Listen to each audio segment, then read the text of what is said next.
My mom grew up in the Depression, and she used to sometimes tell me stories about what it was like to be a child during that time.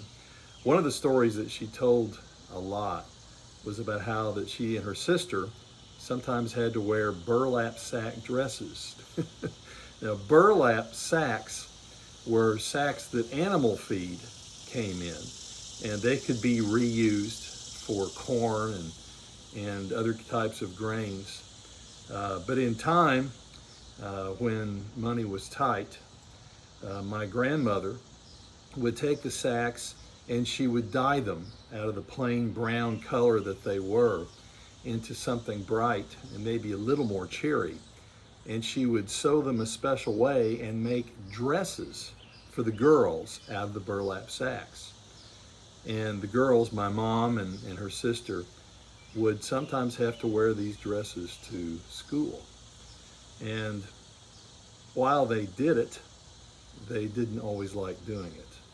For one thing, the dresses and the material of burlap, if you've ever seen it, is very rough and scratchy, and it irritates the skin. I can't imagine wearing something made out of burlap all day long. But for another thing, while there were other kids at school that wore burlap sack dresses, there were many who did not.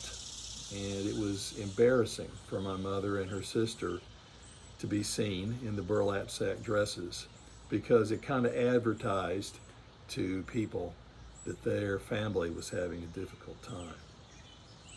I remember when I was growing up, high school especially, sometimes I would be burdened with what I thought were pretty big challenges. My mom would sit me down and tell me stories about the Depression and about what she and her family had to do. And she always told me that the way they got through the Depression was, first of all, they made do, was the phrase that she would use.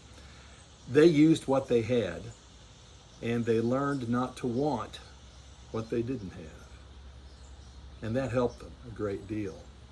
But also, she said that in those days, many people, maybe even most people, believed in God, and that they believed that God was with them and would help them get through what she called the hard times.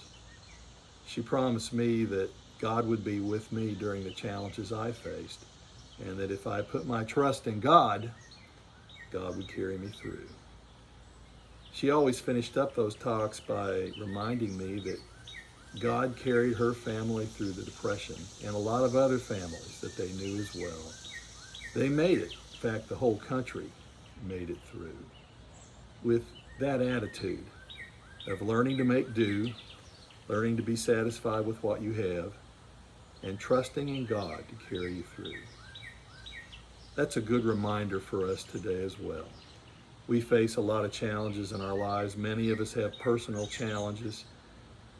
Our culture has larger challenges. We can gain a great deal by learning from the lessons of our ancestors who made it through the Depression and World War II. By learning to make do, learning not to want what we really don't need, and trusting in God to carry us through. Because He carried them through, and God will carry us through as well.